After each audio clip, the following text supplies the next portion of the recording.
Start. Okay guys, welcome back once again to my channel. What is really a factorial is our video for today. It's $1,000,000 question in the minds of every beginners in the plus 2 level, that what does that particular sign n exclamation means. I used to call in my childhood that n exclamation, but when I grew up I understood that it's not n exclamation, but it is actually n factorial. So hopefully you don't mispronounce that in that way, but it is $1,000,000 question, that why do we really need it, means what its actually definition is, how did it came up in the minds of the mathematicians that this function is important. That I'm going to answer in this video.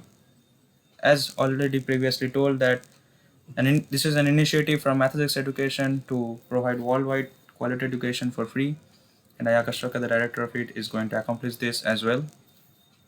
And so let us try out some abstract integrals. So the integral that I'm interested in right now is of the form 0 to infinity e to the power minus alpha x dx. Okay, I'm particularly interested in this particular abstract integral. Now, as you can understand, if you have not previously seen such type of integrals, which contains explicitly two different independent variables, one is x and one is alpha. Okay, there are two variables, one is x, one is alpha.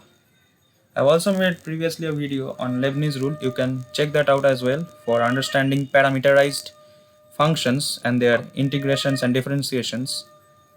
But this is absolutely a very easy integral, because you can understand that we are integrating with respect to x, so alpha can be treated as a constant. So this is actually boils down to this particular answer, which is nothing but 1 by alpha. Okay, now let me write it in some other fashion. Suppose 0 to infinity e to the power minus alpha x dx equal to 1 by alpha. Now at this time, let me change the pen. Let me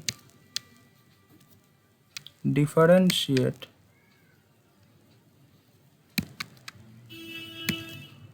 both sides with respect to alpha, and that's why the Leibniz rule or the Feynman's trick comes to our rescue, that we can do that, and it's called the differentiation under the integral sign, and it is precisely minus x e to the power minus alpha x dx is equal to 1 minus 1 by alpha square. And as you can clearly see, this negative sign and this negative sign gets cancelled. So our final expression boils down to 0 to infinity x e to the power minus alpha x dx equal to 1 by alpha square. Now, if you carry on with this process for more steps, let me carry out another step for you. X square e to the power minus alpha x dx equal to 2 into 1 by alpha cube. Okay, now continuing in this way, which is represented by these three dots, I can reach at a generalized formula that x to the power n e to the power minus alpha x dx integrated from 0 to infinity will yield me something n into n minus 1 into 3 into 1 whole divided by alpha to the power n plus 1. Now what is this n into n minus 1 into 3 into 2 into 1? This is 0 to infinity x to the power n e to the power minus alpha x dx equal to n factorial divided by alpha to the power n plus 1, because this is the definition of n factorial. Continuing in this way, 0 to infinity x to the power n e to the power minus alpha x dx equal to n factorial by alpha to the power n plus 1. Put alpha equal to 1. If we put alpha equal to 1, x to the power n e to the power minus x dx equal to n factorial divided by 1 to the power n plus 1. I hope this particular process is very clear to you, okay? Because after all, I'm doing it for you and I'm showing each and every step that is possible, so that this thing is very much clear that why I am doing this, because that's where the students run short. So finally we are having a very beautiful elegant expression which we can use as the definition of n factorial, which is precisely this. We can treat this as the definition of n factorial. This is the definition of n factorial. Okay, fine. Now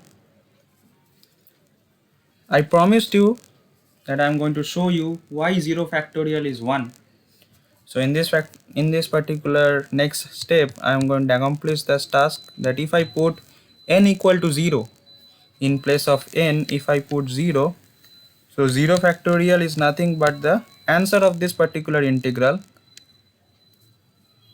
that x to the power 0 e to the power minus x dx is nothing but e to the power minus x by minus 1 evaluated from 0 to infinity, which is nothing but a plus 1. So that's why it is so natural that 0 factorial is 1. Someone thinks that by the definition of factorial that it is the product of first and natural numbers. How can 0 factorial be 1? Because intuitively it should have been 0. But it is so naturally evolves from this particular integral that you can understand why it is so important to be 0 factorial equal to 1. That's why we can say 0 factorial equal to 1. So to summarize, what is n factorial actual to?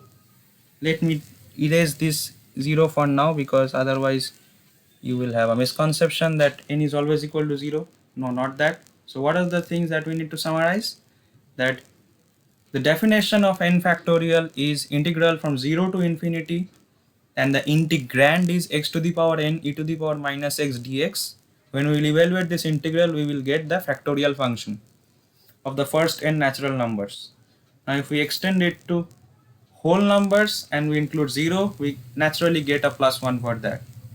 Now I will ask you to do these particular things for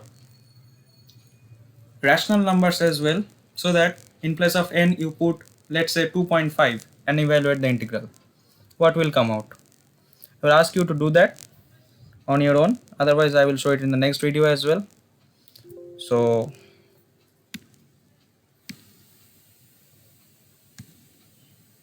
thanks for watching. Subscribing to Mathsix will be a heavenly job, you know. I regularly say it, so no need to tell it so much. You can all understand that it is important to do so. Thank you.